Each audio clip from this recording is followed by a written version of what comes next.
so unless you've been living under a rock, you know that Super Bowl 50 is this Sunday. So in honor of the big game, we're throwing back to Super Bowl I, the game that started it all. Yes, the January 15th, 1967 matchup between the Green Bay Packers and the Kansas City Chiefs took place at the LA Coliseum.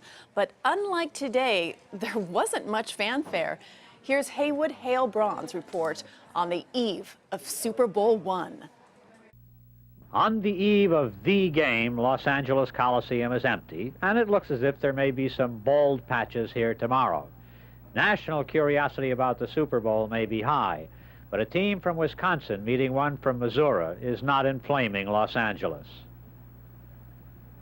The folding chairs and picnic arrangements which mark ticket lines at most major sports events are absent here. You could hardly get started on a donut before being asked, "How many, please?" The game is almost as secret as the rival game plans. Bus cards proclaim the racetrack rather than the Super Bowl, and a sign outside a tap room nostalgically recalls the football team that Angelinos get excited about. Outside Super Bowl headquarters, which one desk clerk denied was Super Bowl headquarters, the only billing goes to the hotel's bar. The stakes may be high, but the publicity is distinctly low in key. Commissioner Rozelle explains the local apathy as a backlash of resentment against the TV blackout, which runs in a 75-mile radius around the Coliseum.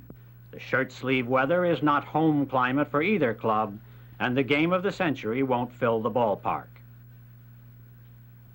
Many, resentful of the TV blackout, will travel 75 miles to watch the game at motels like this one, where the Packers are staying.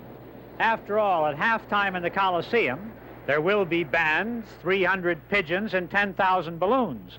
But at halftime here, you can go swimming. This is Haywood Hale-Braun awaiting the Super Bowl in Southern California.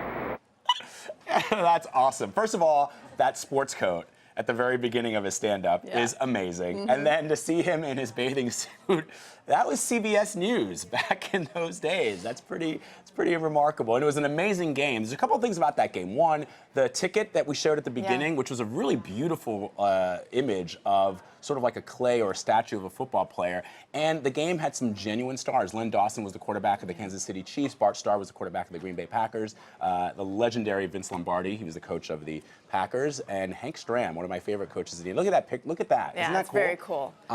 Yeah, they should do like throwback ones. Right? You know, yeah, for nowadays. Such a beautiful shot for a game that wasn't perceived to be the big deal that it is today. And of course, announcing for CBS, Frank Gifford, former New York Giants. New York Giants, yeah. Oh, it brings back lots of good memories. It does. We weren't there though. No, no. But just to see how far we've come. I know, from where it is like now, it's like the biggest stage. Oh, it's crazy.